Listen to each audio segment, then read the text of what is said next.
Hello, my name's Ethan and I'm from Homes England. I'm delighted to welcome you to our winter learning programme. This offers a series of knowledge sharing sessions on topics you've told us of interest to you. And today's event is on the subject of self-commissioned homes in practice. Next slide, please.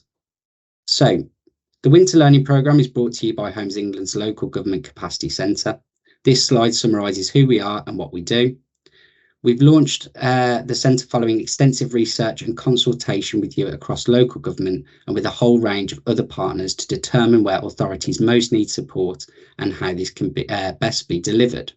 I'll just leave that on the slide for 10 seconds just so you can quickly read. And of course, we look forward to hearing how we did in the survey poll at the end of the session. So just to talk you through the agenda, of course, my name's Ethan Kiley and I'm doing the welcome for you. In a moment, I'm going to hand over to Angie Duran from the Homes England Self-Commissioned Homes Unit, which is a new unit that's recently been set up. And she's going to talk to you about how the unit could support you.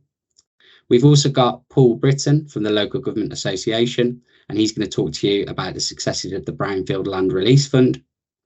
We have Lee Glass, also from Homes England, and he's Senior Manager of the Help to Build scheme, and he's going to explain how, and especially with future changes, that scheme is going to work. And then last but certainly not least, we also have Tim Moon from the City of York Council, who's going to talk about a case study of Lowfield Green. And then right at the end, we'll have a Q&A where you get to ask your questions to these experts. Next slide, please. So what are we talking about? Ultimately, the session is going to be about what self-commissioned homes are, how they can be or how you can be supported to deliver self and custom build homes and the differences between. How can it be delivered in partnership with local authorities? And hopefully by the end of the session, you will know more about self and custom build and more about the support available to help you deliver and enable those projects with some examples of best practice. So I'm now going to hand over to our first presenter, Angie Duran. Good morning, everyone. I'm Angie Doran, and I was brought in by Homes England back in October to set up the brand new, shiny, self-commissioned homes unit for them. So I'm going to be telling you a bit more about that today. Next slide, please. So what I'm going to be looking at today are what are self-commissioned homes, an introduction to me, my background and why I was brought in by Homes England in order to set up the brand new unit, an introduction to the unit itself, and also a little bit about how the unit is going to help you to deliver on your responsibilities under the Right to Build Act. Next slide, please. So what are self-commissioned homes? This is a fairly new phrase. In the past, it's been known by different phrases, but there's a reason why it's now been kind of rebranded as self-commissioned homes, and I'll just come to that. So next slide, please. So self-commissioned homes take in self-build, custom build, and community-led housing. So this is the first time that we've actually drawn together all of these three different ways of people delivering their own homes. So with self-build, which most people have heard of, probably from Grand Designs, but from self-build, people will directly organise the design and construction of their homes. That doesn't mean that they do all of the actual physical graft themselves. Very few of them actually do that. The important thing is, though, that they decide that they want to build their homes and how to go about doing it.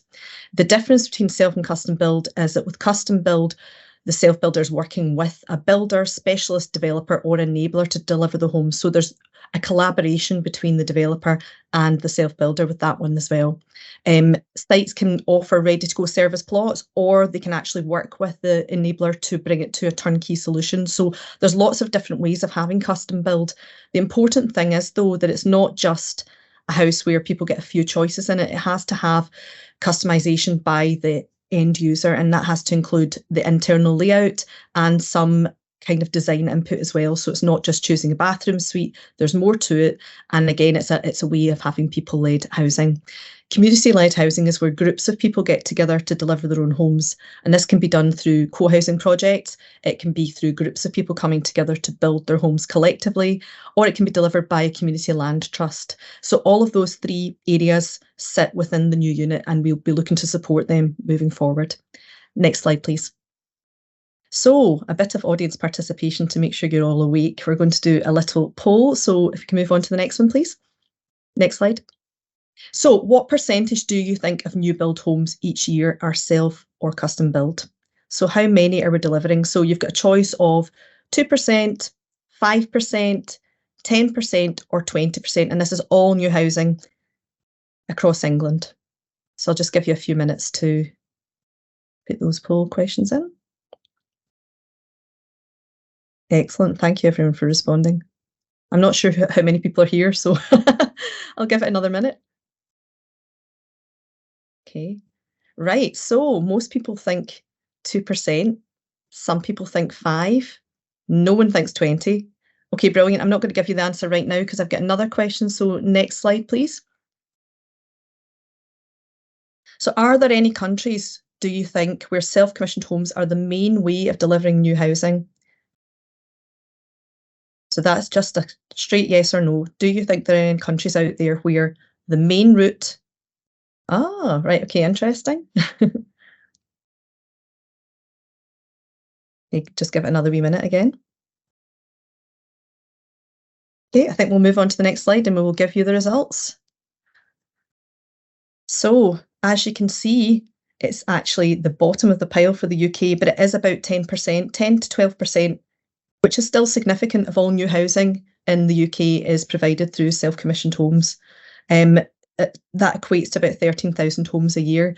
But if you look at all of these other places, it's tiny. So we're right down at the bottom, which is partly why this new unit has been set up. We don't see self-commissioned homes as being the main way of delivering homes, but places like Austria and Germany, it's been done for years and it's a standard way for people to deliver their own homes. So thank you for responding to that. It's good to get your ideas on that. So next slide, please. So another polling question here, and then we're over. So can self and custom build be an affordable option? What do you think? Yes, no, or are you not sure about that one? Now you'll notice this time I said self and custom build rather than community led. Just another minute to let them come in. Excellent. Okay, so yes was the main answer for that one, and that's the truth because there are many different options with self and custom build. And many of them are affordable. Most of the ones that we know about, or if we watch Grand Designs, for example, are for the wealthy, but self and custom build and community-led housing particularly can be an affordable option. This is an example here of an affordable project from Shropshire Council. This is the Build Your Own Affordable Home. And with this one, I think that I included this one because I think it's the lowest plot prices I've seen anywhere. So we've got £25,000 that people paid for their plots on this development. They had a limit on the size of housing they could deliver. And they also had something called making it affordable in perpetuity, which meant that they were only able to resell their homes at 60 to 80% of open market value, which kept it affordable for the next user as well. This was only available to people with a local connection, and it was part of a rural exception site. So that's a really great example of how you can actually build your own affordable home. Next slide, please. So examples of self-commissioned homes. I'm just going to come on to what self-commissioned homes look like. So what is a self-commissioned home? Is it what we think of when we think about Grand Designs, or can it be something else? Next slide, please. So self-build can be individual homes, which is what we tend to think about it as being within this country, or it can actually be terraces. The one in the middle is from New Leiden in the Netherlands, where it's a terrace where everyone's built different types of housing. As you can see, it's not all the same house. They've expressed themselves through their housing, but they've actually managed to build them next to each other to create a terrace. So that allows for higher density. At the bottom right-hand side, this is a development where a Baugruppen have got together. That's a building group in Germany to deliver their own homes together as a group.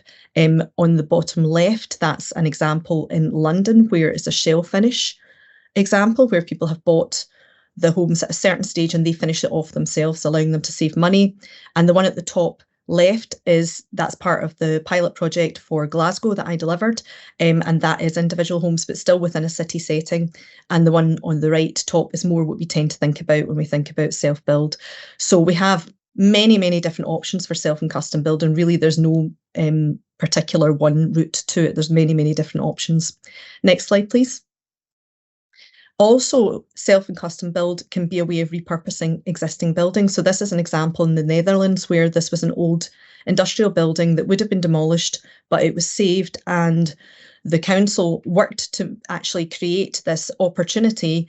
They released it to the general public as self-build plots within an existing building. People actually queued for 6 weeks to get these plots outside, sleeping rough, to actually get the plots. So it was super, super popular, but it's been an actual amazing result for the council, because they've ended up with people within an existing building they didn't have to demolish that have managed to express themselves through self-build within this. So it's not always something that has to be in more rural communities. It's something that can be used within our towns and cities, and it can absolutely reuse these buildings that we think of as being unusable once they stop their existing use. So that's a really good way of seeing self and custom build. Next slide, please. So it can be small. This is the project that I mentioned earlier on. This was a pilot project in Glasgow where it was just for 6 plots. That was very, very popular, that project. I'm going to come to it in a little while and tell you a bit more about it. But it can start at that, or next slide, please. It can be large projects as well. So it can be groups of people. This is another Netherlands example. Netherlands is a great place for encouraging self and custom build and people-led housing over the last 10 years. So this is where groups of people have got together. They've come up with the design as a group. You can see that they're all quite different from each other, and then they've gone about building it. So this is a massive project in the harbour in Amsterdam.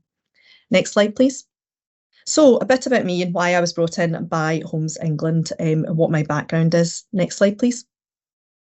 So this is how I got involved with self-build in the first place. I built my own home, and this was 21 years ago now, actually, my first self-build. It was in rural Ayrshire in Scotland, as you can hear. And the only reason I was able to do this was because I could get a 95% accelerator mortgage. So this was a product that I only needed to put 5% deposit down. And it meant that I was the accelerator part, meant that I was able to get the money for each stage of the build up front. The way that self-builds generally work is that you have money that's released at each stage to pay for your build, but quite often it's after the event, so you have to have the money already to get your kit, for example. But this product was an amazing game changer, actually, and if I hadn't been able to get access to that 95% mortgage, I would not have been able to build my home.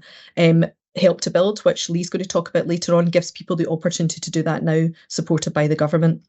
I did not have any construction experience at all. I was not an architect. I wasn't a planner. I decided to project manage it myself. I did a little bit of tiling, and that basically changed my life. It meant that I had decided, okay, it was a bit of a learning curve, but why were more people not doing this? Because it was such a great way of producing quality house that fitted your needs. So why was it not being done more? Next slide, please. So after that, I set up a company called Assemble Collective Self-Build. And what this company did was it brought people together to build their own homes. So initially, we worked with groups of people to deliver housing. This was co-housing groups sometimes, community groups at other times. I don't have time to go into the differences between co-housing and just community-led housing at the moment, because this is not a deep delve session. Same way I can't go into all of the many, many benefits that these types of housing produce. But anyway, so this was a bit more about the background. I advise local authorities across Scotland on how to deliver more self-commissioned homes. This was a community interest company, so it wasn't for profit. It was to try and help people to come together to build their own homes, as mentioned. Part of the work we did was we came up with a roadmap which helped groups to navigate the planning process, to work with local authorities, to do whatever they needed to do to try and help them deliver their projects. And some later work that we did was we worked with Perth and Kinross Council, who are the first council in Scotland to have an affordable self-build policy, and we helped them to create their pilot project. So that's a bit about the work that I did. I'd also advised local authorities in England as well, and small enablers in England as well through the work in Assemble. Next slide, please. So this was a scheme that I did for Glasgow City Council, and that was my main job until I came to Homes England. So with this, we wanted to see if there was an appetite in the city for self and custom build. So we provided 6 service plots. We got them shovel ready. It was an area of regeneration, as you can see from the high flats in the background. It was not an area the developers wanted to develop. It had remediation issues. So we made sure that the main workings were filled. We got the site ready. We created a design code and a plot passport where we worked in collaboration with different council departments. I worked within housing strategy. I worked with planners. I worked with transport planning, with many different departments in order to make this project work. It was massively popular. So from there being absolutely no one on the register, which was the first register in Scotland that we set up, it came to about 400 people wanting to build their own homes. Now, the legislation is slightly different in Scotland. We don't have a Right to Build Act, so there was actually no obligation by the council to have a register, but it meant that we found that there was a real demand for housing within the city, and we set up on the back of that a programme of self-build with 4 further sites being developed for that. So that's a bit about the practical work that I've done and how I got into self-build in the first place. I also worked for the Right to Build Task Force, producing mainly the local authority briefing. So some of you on this call, I may have done your briefing for you, so you may know my face from that already. And I also was the Scottish rep for the National Custom and Self-Build Association. So that's just a wee bit about me. Next slide, please. So what about the new unit? Why has this unit been set up? Next slide, please. So this is an extract from the Bacon Review. The Bacon Review was a review that was done by the government into how custom and self-build could be scaled up across England.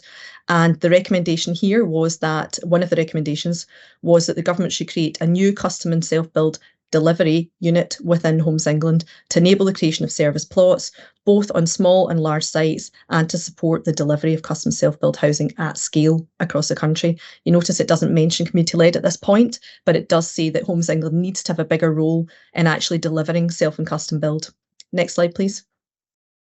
So this is the government response to that review, and it says that the government supports the proposal to establish the delivery unit, but given the interlinkages with community-led housing, the new unit should be broader. It should look at community-led housing as part of that. And I'm delighted that they did that, because I think that they're all interlinked, and I think we should be supporting both approaches. Next slide, please.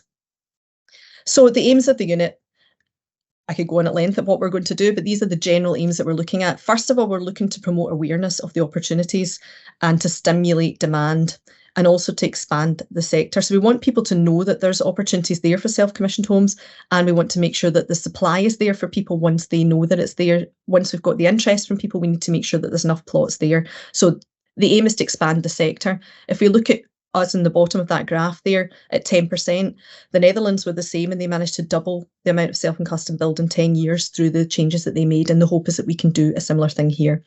We want to increase diversity, we want to increase customer choice and innovation in the mortgages for self-commissioned homes, and this includes ensuring the uptake of Help to Build, the new product which I mentioned earlier on. We want to engage with industry stakeholders in order to make sure we're doing what they need to actually help them to deliver whatever it is that they're offering within the custom self-build industry. We also want to create our own service plots on Homes England land and in partners' land to support the delivery at scale. So if we're going to do this, we have to actually put our money where our mouth is and do it on our own land. We also want to work with local authorities, many of whom are on this call, to try and help them to meet their obligations. There already is the obligation for local authorities to meet the demand on their registers. We can help you to do this. We can help you, work with you to try and increase the amount of plots available, and also to improve awareness and access to these plots. We also want to work with local authorities and registered providers to look at affordable self-build and self-commissioned home schemes in order that there's something there for everyone. It's not just for wealthy people. We need to make sure that there's many options for people who are interested in self and custom build and community-led housing. And we also are exploring options to support enablers, because if we want to do this on the ground, we need the enablers. They are the ones that are actually delivering the housing at the moment. So local authorities need to be supporting enablers. We need to be supporting enablers. Next slide, please. So we're here to help. So please feedback on what you would like from us, from Homes England, to help you with your day-to-day and to help you to deliver more self-commissioned homes. Next slide, please. So that's my very quick rundown on the new unit and what we're here for, and hopefully get in touch, please. That's my email, so please get in touch and we can chat further and have a bit more time than this 15 minutes that I was allotted. So thanks very much, and I'm going to pass on now to Paul Britton. Thanks, Angie. That was really useful. Good morning, one and all. We could go on to the next slide, please. So I'm Paul Britton. I am working for the Local Government Association. I'm their regional programme manager in the Southwest, but also leading on research into how we are supporting custom and self-build. We're going to go on to the next slide.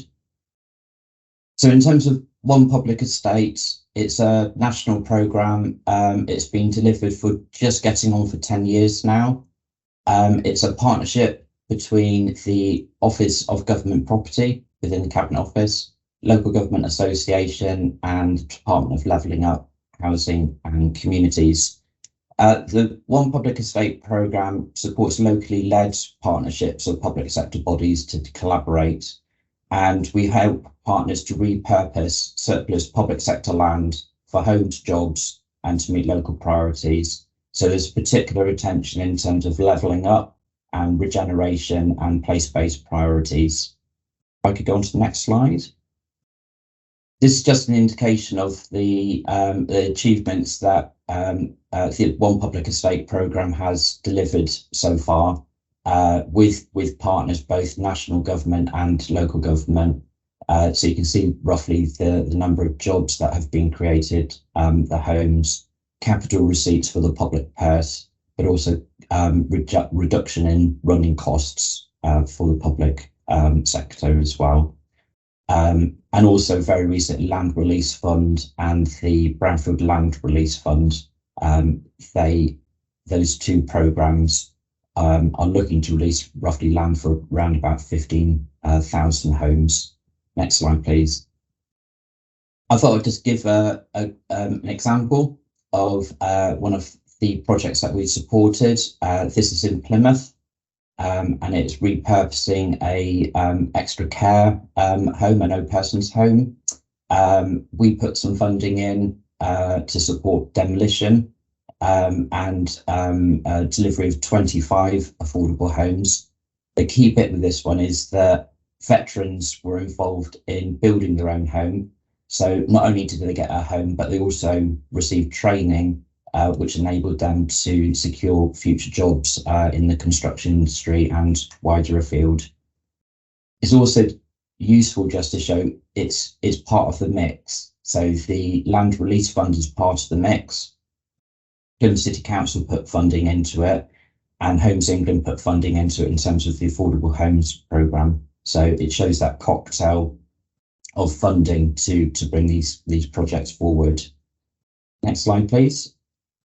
So in terms of the research that I've been focusing on over the last 6 months or so, via the Department of Levelling Up Housing and Communities, we provided around about £10 million of capital funding to unlock council-owned brownfield sites for roughly 450 custom and self-build homes. The research that I've been looking into has been looking primarily at what the underlying reasons, why have these projects come forward, and what are the challenges associated with taking them through the planning system, undertaking site preparation works, marketing and disposing of the plots, and then managing the build out of the new homes. This presentation today is looking at the early stages, and that's the focus. So if I could go on to the next slide. So this is a breakdown of the projects that we've funded. You can see it's broadly a fairly reasonable split amongst the various parts of England. And you can see we're going from a fairly large scheme of 70 down to 2, primarily brownfield. And you can see down the bottom, a lot of them are standalone, which was quite surprising. But also you can see over half are 100% affordable, some are community-led, and some are going for the green credentials, either carbon neutral, passive schemes. Next slide, please. So what are the underlying reasons? Why have councils decided to come forward with custom build and self-build on their land? I think it would be remiss of me not to say that the fact that there's national guidance, so councils have to keep a register and they have to grant sufficient planning permissions to meet that demand. And that has very clearly led into local plan policies, such as Teambridge. I see in the chat that's been mentioned a bit in terms of their policy, in terms of a percentage of custom and self-build on their larger housing sites. And there's a whole range of other planning policy out there that has been integrated into local plans.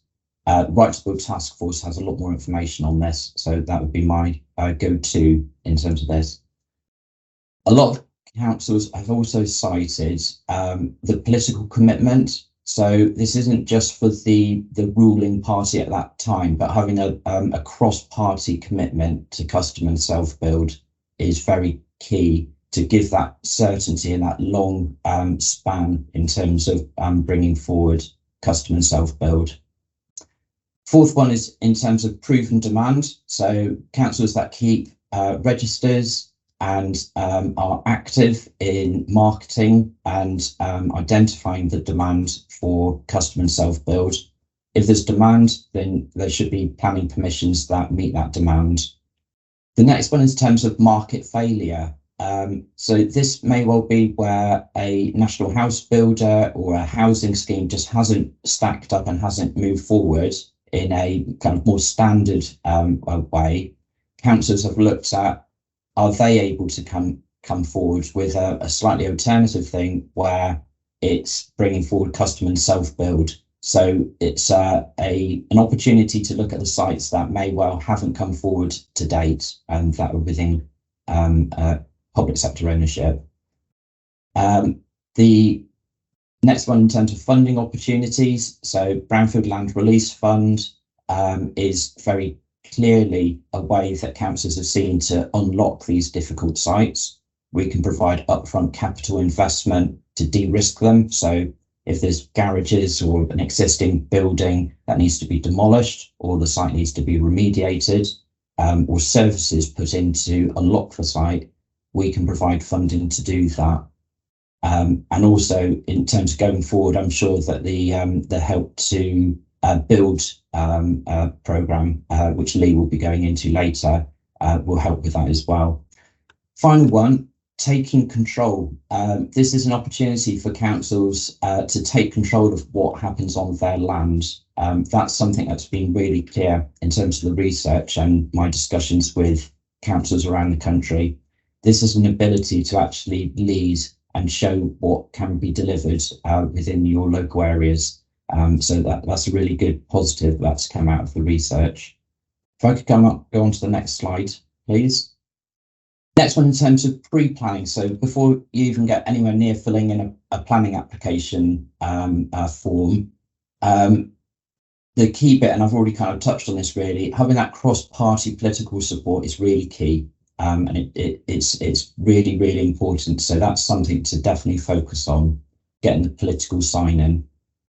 The other next one in terms of having a clear programme, a clear roadmap. What is the reason? Why are you coming forward with this site? Is it to generate a capital receipt for the council? Is it to contribute towards housing numbers? Is it place making? Is it all of the above? Probably is, but really have a clear line in terms of why you're doing this.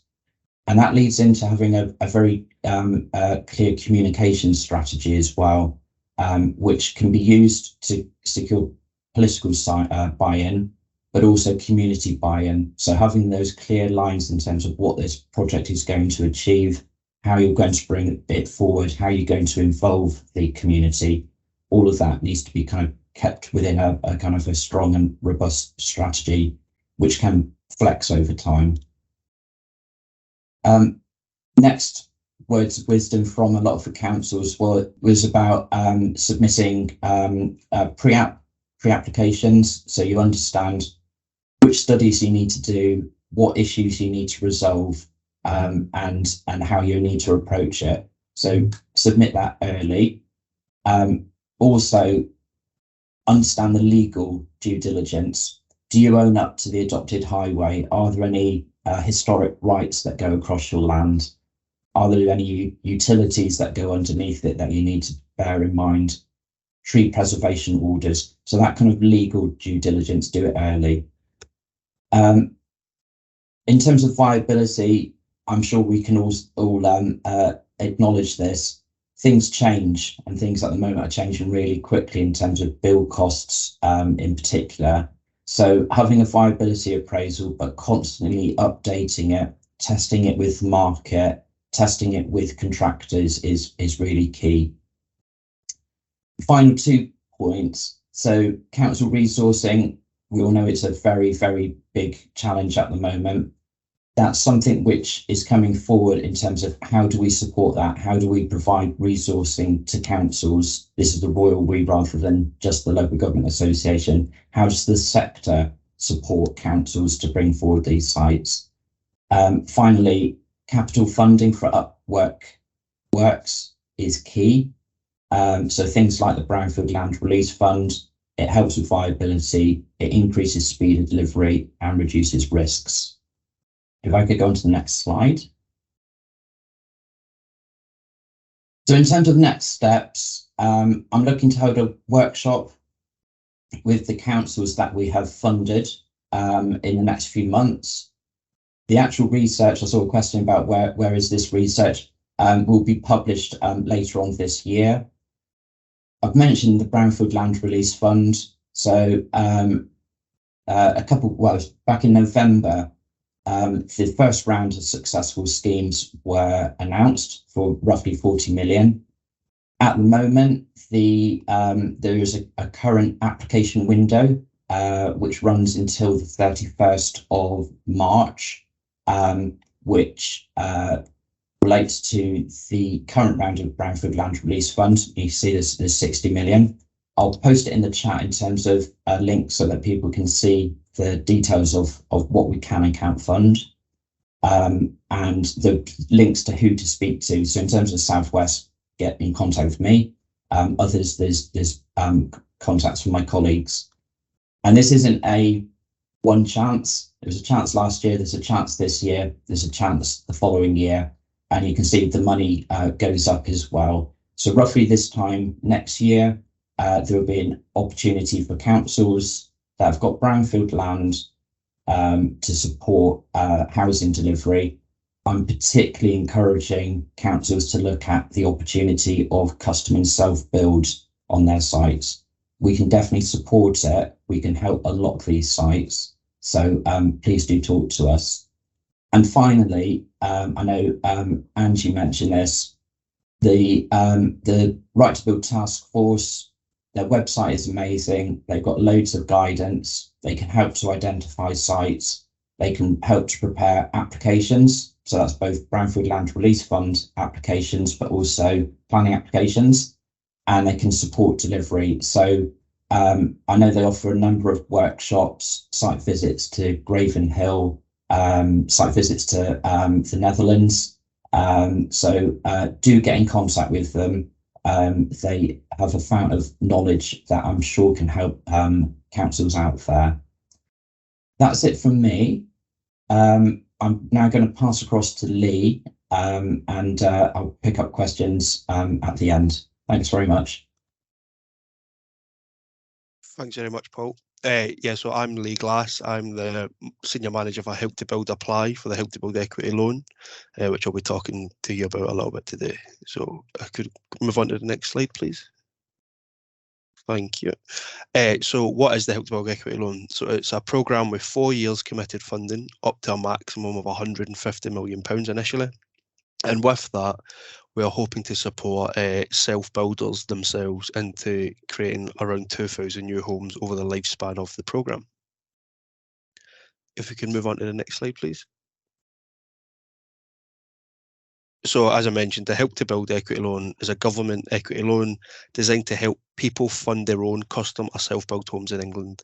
And it's aiming to open the market up to a kind of wider pool of potential self-builders to what we traditionally see currently.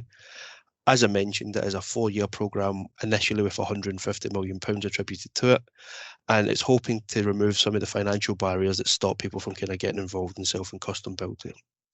The scheme is going to be managed by Homes England, so by my team. We manage the application process for individuals who look to use the scheme in a kind of similar way to Homes England, or the delivery agent for the Help to Buy scheme for the Department for Levelling Up Housing and Communities. If we move on to the next slide, please.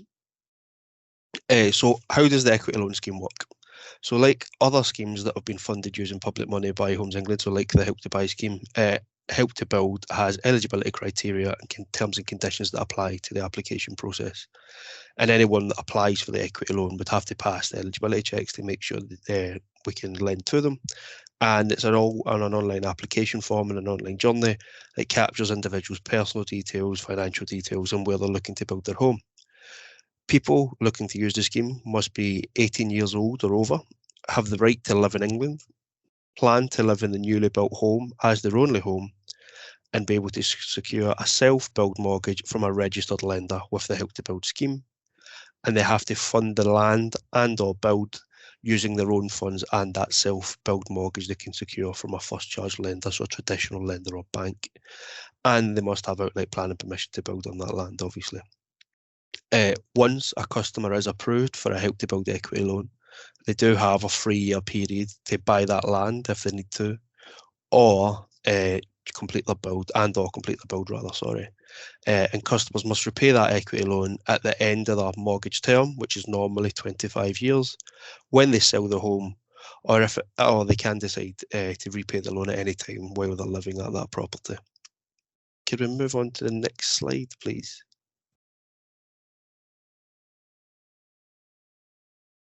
Thank you. So as I kind of mentioned briefly in the previous slide, we partner with self and custom build lenders for this product, whereas Help to Buy, Homes England partnered and had contractual relationships with builders who delivered the homes, and then we lent money to customers. With the Help to Build loan, we partner with self and custom build lenders. We currently have 2 lenders in contract with Homes England to provide a first charge Help to Build mortgage products to the customers, and working is ongoing and constant to increase that wider pool of lenders to make the product more available to a wider pool of people.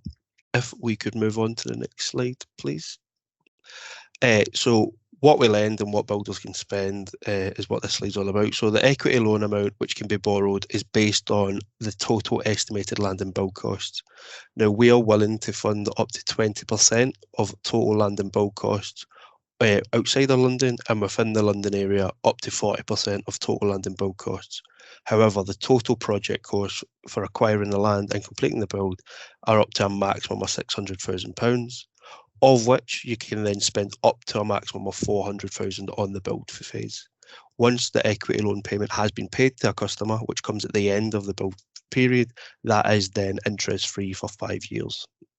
After which there then starts to be some interest applied to the amount borrowed. If we move on to the next slide, please. So to be eligible for the product, a customer will need to have at least a 5% deposit of that land and build costs. They then need to secure a decision in principle from a registered lender with the Help to Build scheme, who at that point will then fund up to 95% of that land and build costs.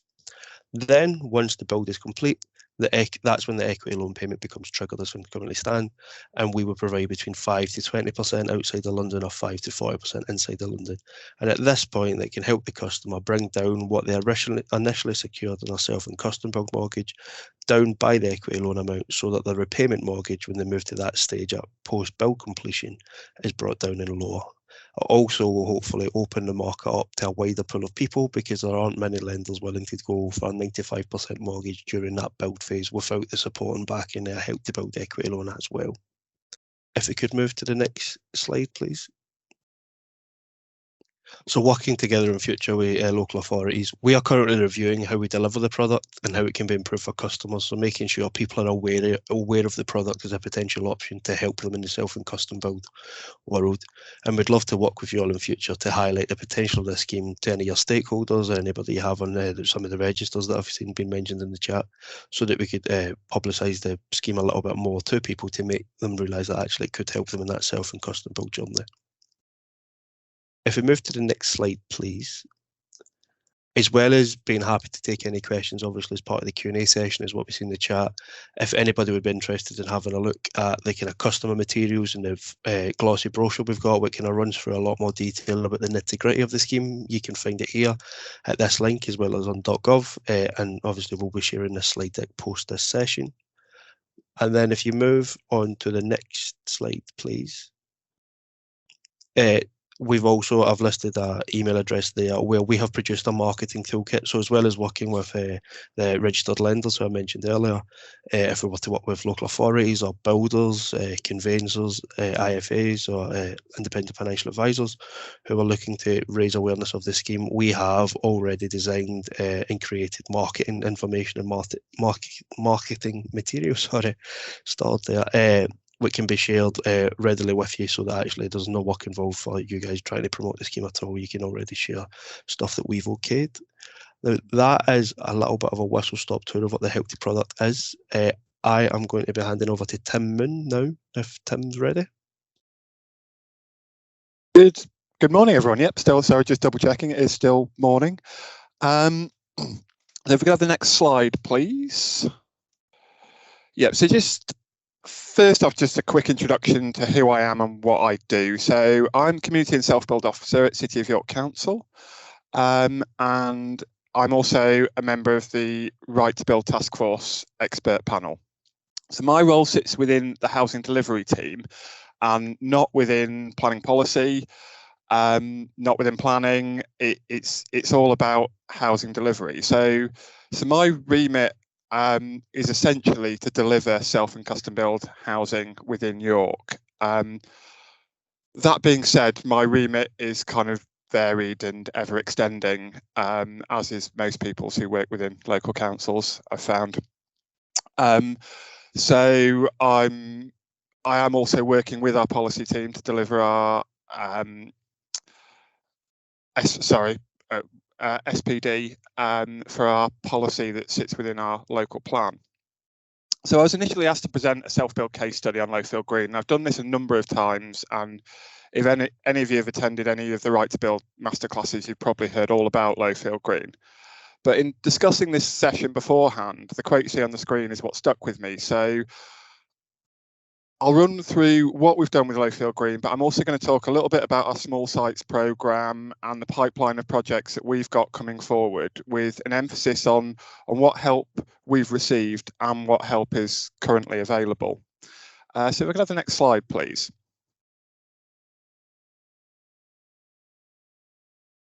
Fantastic. So this is our Lowfield Green development. So it's our first large development site brought forward by the council for over 30 years. It's a little under 4 hectares in size.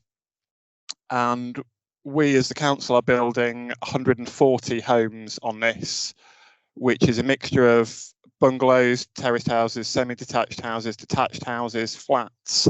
I think we've got something ridiculous like 14 different house types on this site, as well as a large open space. There's also a plot which we're hoping to develop out a care home on, an area for a public service building, whether that be a GP surgery or a police station. And initially we had 17 self-build plots on this site. But as we worked through the planning process, we reduced that down to 6, and we added in a community-led housing area. And they're going to be delivering out 19 homes on a mutual home ownership basis. So that's a separate project, which I could talk about for hours, but I haven't got time to talk about right now. So I'll stick to the self-build stuff. So if we go to the next slide, please. So what have we delivered from a self-build point of view? So we've got 6 plots, 2 different sizes. So the 2 end ones were 188 square metres. The middle ones were 225 square metres.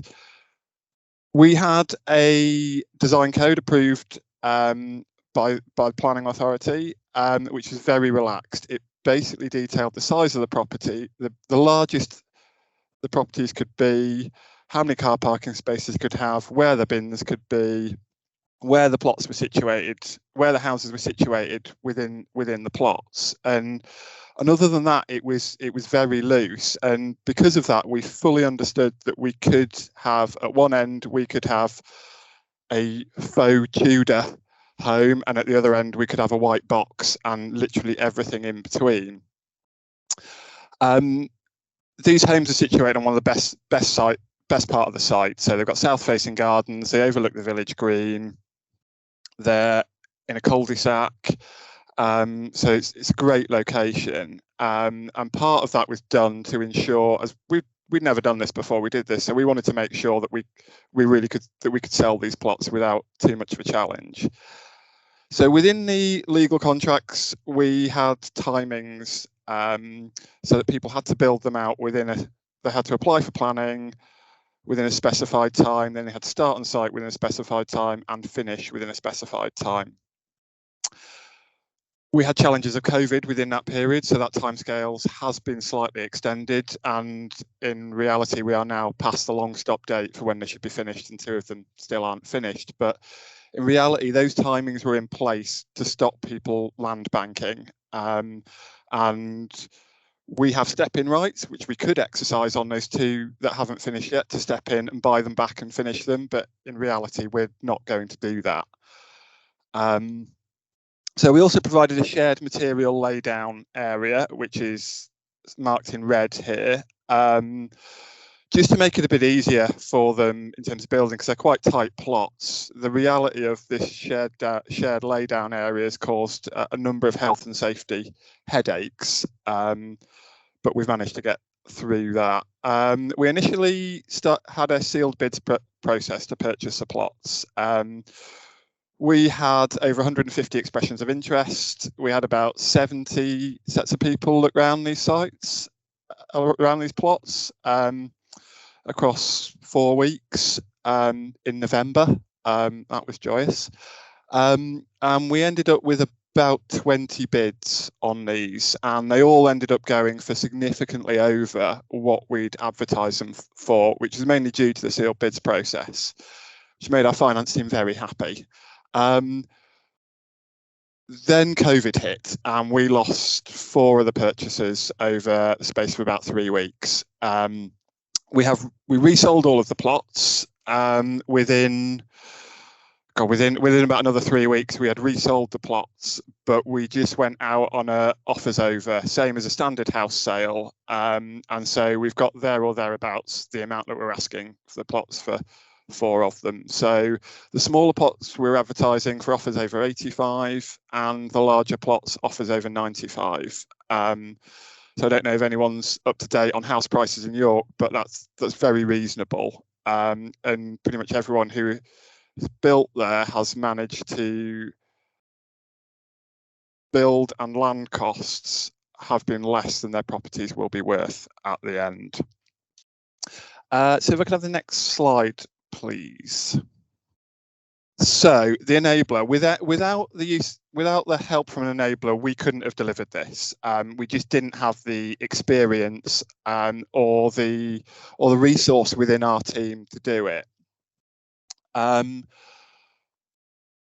So we use custom build homes, and at the time there was no one else. So this was back in 2018 that we appointed them. There was nobody else doing this. Or nobody else that we could find, and what they provided for us was a dedicated sales team who essentially acted as an estate agent, and that's in reality that's probably what we thought we needed at the time. In reality, they did a lot more than a standard estate agent would do. So they had a pre-agreed lending panel, so all the legal contracts went out to lenders beforehand through BuildStore, and so we had this pre-agreed lending panel of about 10 lenders who agreed they would lend on this site, assuming everyone met that everyone was financially qualified. So they provided graphic design, content and marketing collateral support. So they produced the all singing, all dancing version of our design code, because we just had a text version signed off by planning. Which will lead me into a lessons learned in a moment. They provided the viewing day support, so we had multiple members of their team down on site trudging through the mud and the snow and the rain to show people, and then they supported us through the sales contract to essentially just chivying everyone along to make sure everyone did what they needed to, as and when it was required. If we could have the next slide, please. So, lessons learned. So, custom built homes, they were great, but they weren't without. It wasn't without its challenges. Partly because we didn't fully understand exactly what we needed, and we weren't 100% clear with them exactly what we were going to be delivering. So that is almost the most. If you take nothing else away from this, is that if you're using an enabler, make sure you are super clear on exactly what you are doing, exactly what you aren't doing. So this sounds really silly now, I'm reading it out loud, but ensure the plots are ready in line with the legal documents. Ours weren't, and partly that was due to some misunderstandings with our main contractor, because we were delivering these as part of a larger site. And I'd misunderstood exactly how their program was working. So we had people starting to build on site before we had any of the services put in that road, which meant we then had people trying to build while we had a 2 metre wide open services trench in front of their property, including somebody swinging a steel frame over this open trench.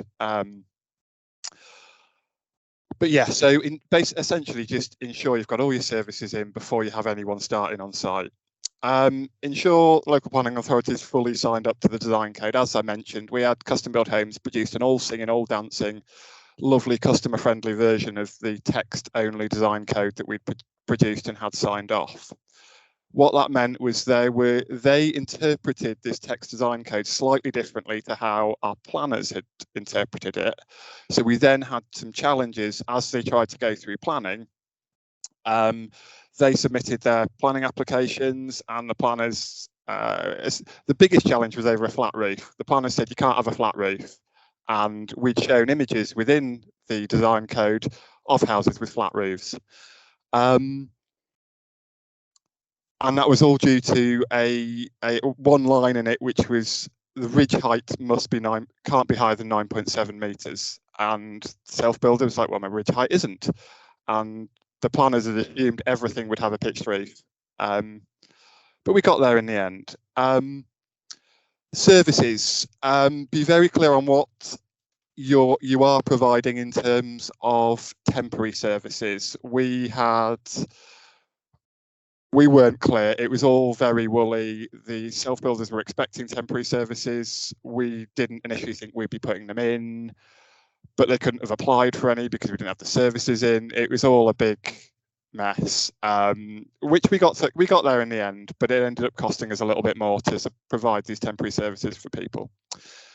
So the interface between self-builders and the main contractor, this has been one of our biggest and longest running challenges, and continues to be a challenge even to today, as they're currently installing the finished road surface outside those homes at the moment.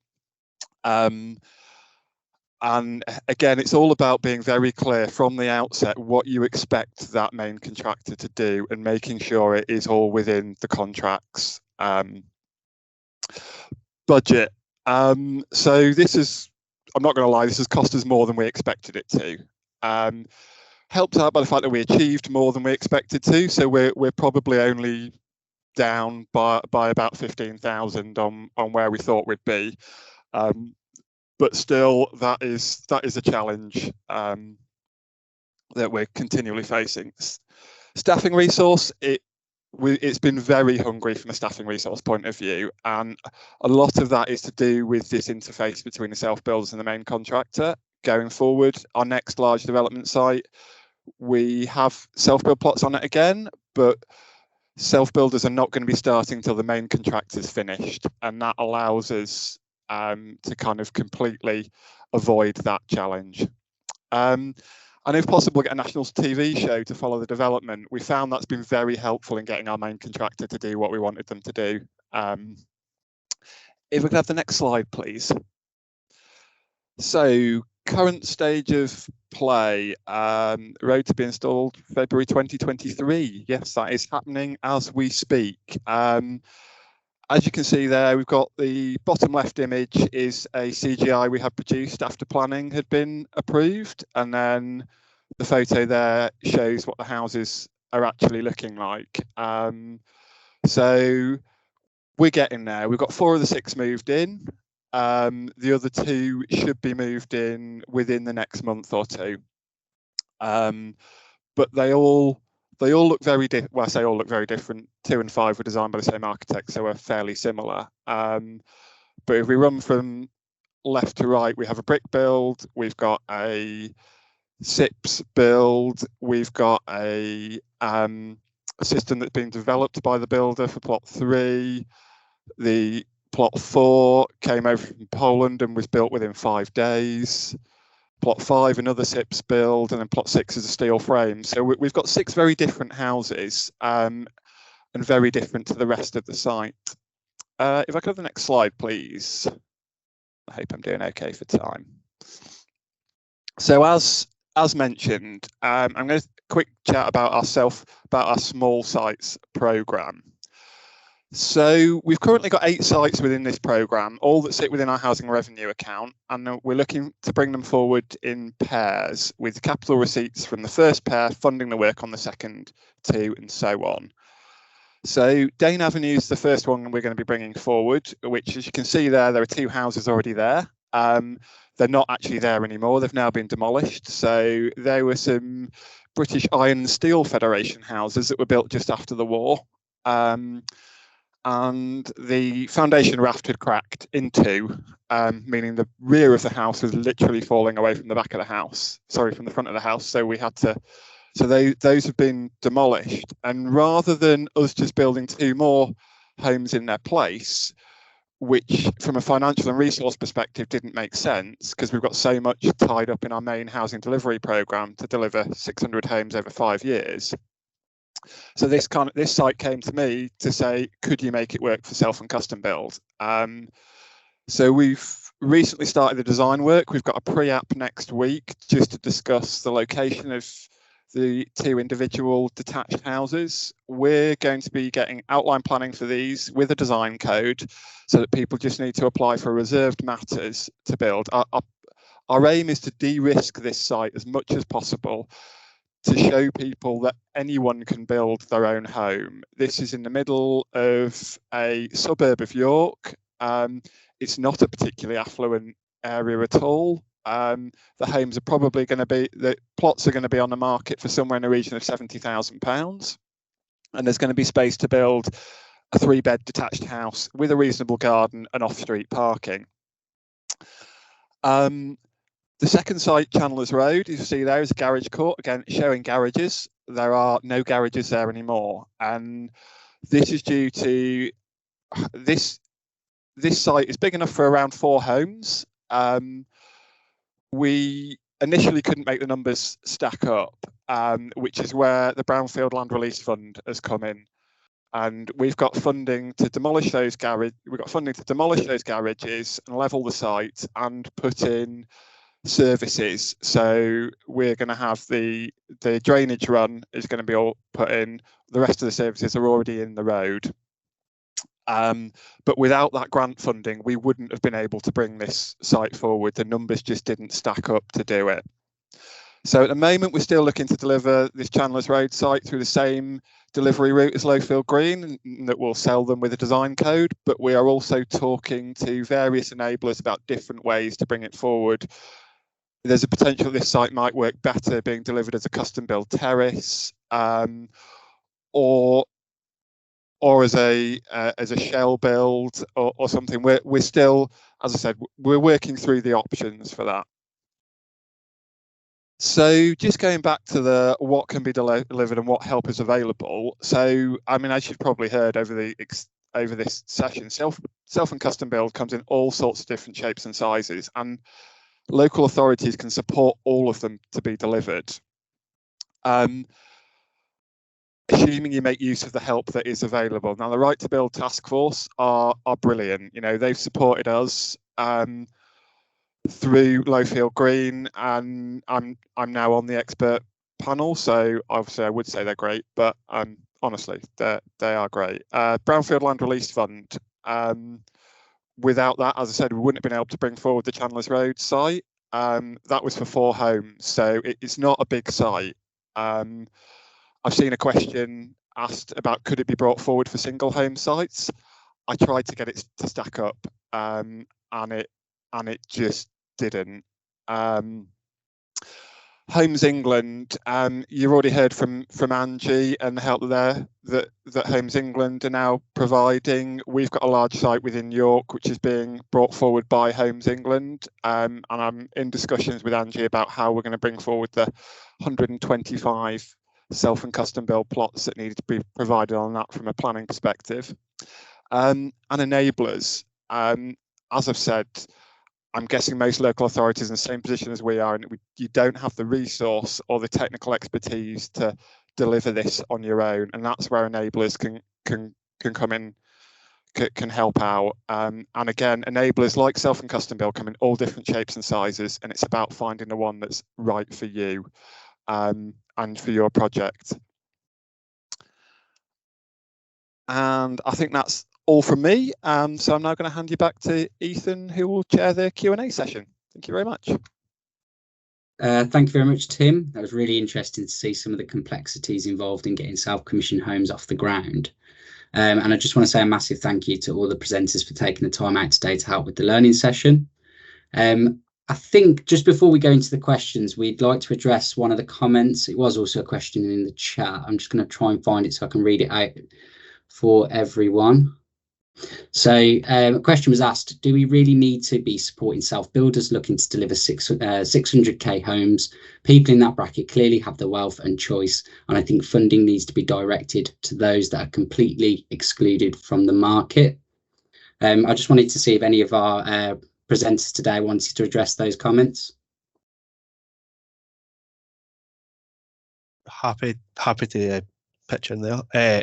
So yeah, in terms of the upper limits of that of the funding, we're willing to do £600,000. That's the total project cost. The maximum build cost being funded is up to a total cost of £400,000 in terms of how the scheme makes it up. So it isn't £600,000 build cost that we're looking to be funded. And with the upper end of that scheme, and very similar to Help to Buy, it's to account for the geographical differences in prices for people. So if you're trying to build a home in London, you'd probably be looking at the top end, if that top end even is feasible for some people in some situations, as well as people building self and custom build homes, not just because they want to build a nice, lovely 2-3 bed grand designs type home. It can be accessibility need, family need, whatever their situation is as well. So it's to make sure we're a wide enough scope to not only be supporting people that want to build a traditional kind of grand design house or anything like that. It's about meeting people's needs as well, so they can build their own home fit for their family and themselves. Thank you very much, Leigh. I think that goes a long way in answering that question. So I think the next question is going to Tim, and the question in the chat was, what is the plot passport approach? So plot passports, I realised that I missed that out of my presentation. And so with our Lowfield Green development, we had a design code which gave kind of the overall kind of principles around the site and what people could and couldn't build. The plot passport then was produced for each site, which was a far more technical document. And while it did have those principles within it, it also detailed in things like the ground conditions, where the services were, how to connect to the services, and things like that. So the plot passport is kind of an individual thing for each plot, so that someone can look at that passport and they can design a house based on what information that plot passport has in it. I hope that answers the question. I think it did. I think it was very succinct, very clear. We'll move on to question 2, which is going to Angie. How does the new unit fit with the Right to Build task force? So a large part of the new unit, the remit of the new unit, is to engage with the sector and to engage with local authorities Obviously, the task force is already doing an absolutely brilliant job of doing this with local authorities. They're already working with them. They're actually funded also by DLUC, like we are. So they work really closely already with local authorities. So we don't want to go and reinvent the wheel, but what we want to do is work in collaboration with that task force. We've already met with them. We'll be having regular catch-ups. We'll be working together in pieces of work as well. So I see what we do as being complementary to what the task force does, but not obviously stepping on any toes there. So we'll work together moving forward. Perfect. Right, we'll move on to question number 3. Again, this one's for you, Tim. Would Homes England support possibly use... Sorry, let me just... sorry, the question that I've got here doesn't quite make sense. Would Homes England support possibly the use of self-build to help fund affordable homes in the same development? I don't know if anybody else wants to take that. If Tim, you're not quite sure. I'm kind of seeing that as almost as a cross-subsidy model to be able to use self-build to fund affordable homes elsewhere on the development. And I guess from our Lowfield Green development is uses a cross-subsidy model, both from, so 40% of that site that we're building is affordable, with 60% being market sale. And then obviously the self-build adds into that market sale, because obviously our self-build plots are not affordable with a capital A, although actually they are quite affordable with a small a, if that makes sense. So I guess that money that we've made from those self-build plots goes into that pot to cross-subsidise that 40% of affordable home housing that we're building, which is double what would have been required for us under local planning policy.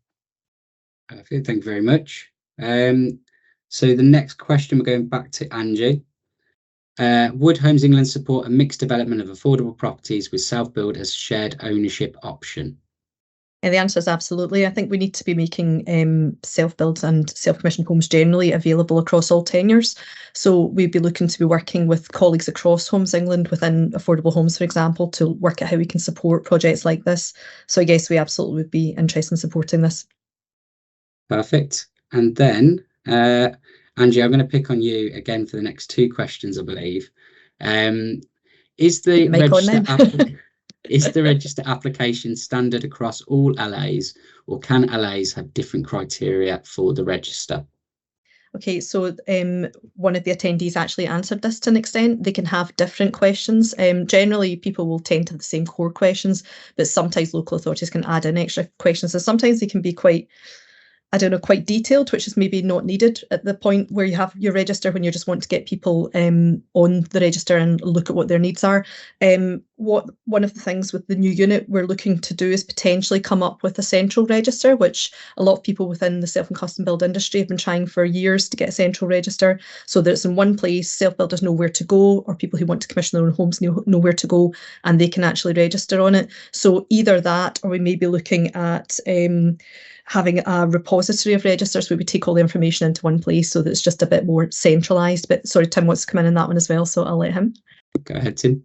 Yeah, sorry, just to kind of add to what Angie was saying, that on ours we do ask quite a lot of questions, but that information is then really useful, because that's then information that I can use to when speaking to larger developers to say what kind of plots we want bringing forward. Because the large developers they don't understand, in a lot of cases, they don't understand this, and will try and get out of doing it. But if I can show that we have a large demand for plots in the area that they're building in and the size of plots that they want, then it's much easier for those conversations. So that's why that we ask in York, why we ask some quite detailed information about what people are looking to build and where they're looking to build it.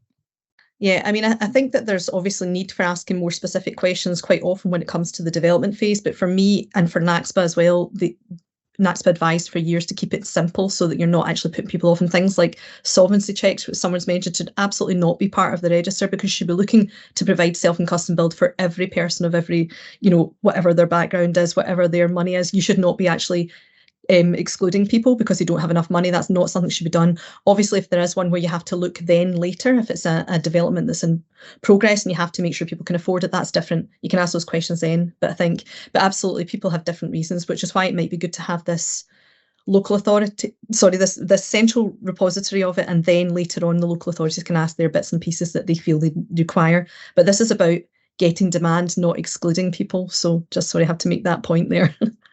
No, that's perfect. Leads on to the next question, and I think this is quite an important one. It's an opportunity for customer self-build. So the question that was asked was, how can or do self-build support net zero ambitions or possibly go above and beyond current standards? Angie, if you'd like to start, but I imagine that Tim and yourself, Paul, might want to jump in on this one. Absolutely, anyone can jump in. So basically every few years, the NSBRC, which is the National Self-Building Renovation Centre, which if you haven't gone to, go visit it, is great.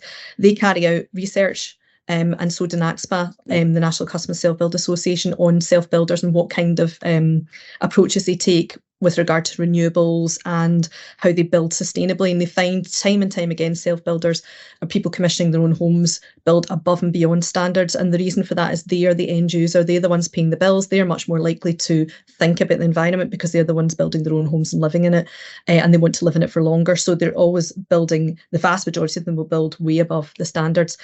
Also, what you can do as a council, if you're enabling or if you're encouraging developers to enable a scheme, is you can actually put it into the design code. So the design code that we had for Glasgow, we required people to build to a platinum standard and to give a sustainability assessment of what they were doing. So that's something you can support. So sorry, I'll let other people talk about it now. I think from my side, Angie's kind of covered it. That's exactly what we did on Lowfield Green. Is we had a large section of the design code was around the sustainability requirements, and because of the site we were building on, we didn't quite go to kind of passive house standard, but we had a kind of halfway house between building regs and passive house. And in reality, at least 5 of them have way surpassed what we asked for. And I think the other one probably has as well. Only 1 out of the 6 have got a gas boiler. And you know, they're all built to passive house principles, even though none of them are certified, because that costs a fortune. Perfect. And then Paul, I believe we've just had a question in the chat directed towards the brownfield land. I don't know if it's the fund or whether it's just speaking about brownfield land. If a community group identify brownfield land currently for sale, how can local authorities support the group to self-build and create jobs, etc., as well as implement zero carbon? I don't know if that's something that you could take, or if anybody else wants to come in. So I'm sure Tim might want to jump in on this. I suppose if it's a council-owned site, then there are examples where the council has been able to de-risk the site and get it ready for customer self-build, and then for the council to work with a community group to actually bring that forward. So there's a couple of projects in Plymouth that I can think of where that's worked. But Tim, do you want to add to that? Yeah, so this is something we're actually in the process of looking at. So we have a site, an old care home that a community group is looking to purchase off us to retrofit as 13 apartments, and they want to make that zero carbon in use. And so we're currently in discussions with One Public Estate around how whether we can apply for funding on their behalf to do some of the works, because there's a lot of strip out involved. There's asbestos in the building. The water and the sewage needs sorting out. So there's a lot of stuff that we can potentially do. A lot of the challenges we have around that is around the VAT implications of doing it, which I'm not going to go into at this stage because it's really dull, long and complicated. But I would say definitely it's something you should look at doing to help support these community groups. But you've just got to be aware that there are some challenges around it and around how we then sell that site on. Perfect. And I think that pretty much brings us to the end of the Q&A session. I'd just like to say thank you to our 4 presenters once more for answering those questions for us. I believe we're now going to do a bit of a wrap up, and we're going to, I think, bring some slides back up. But just whilst that's happening, I'll just start reading through. Thank you for your time and all of your contributions. So Lee, Paul, Tim and Angie, and thank you to everyone else for attending. You can see on the screen now, we've got the learning programme take-home messages, which has got some really important tips and some really important links for anybody that wants to find out any further information. Thank you very much, everyone, for attending. It's been a really good session. I do hope that you've got out of it what you hope to get out of it. Of course, you can contact Angie if you've got any further questions. Thank you very much, everyone. Thank you for your time. I hope you have a lovely day.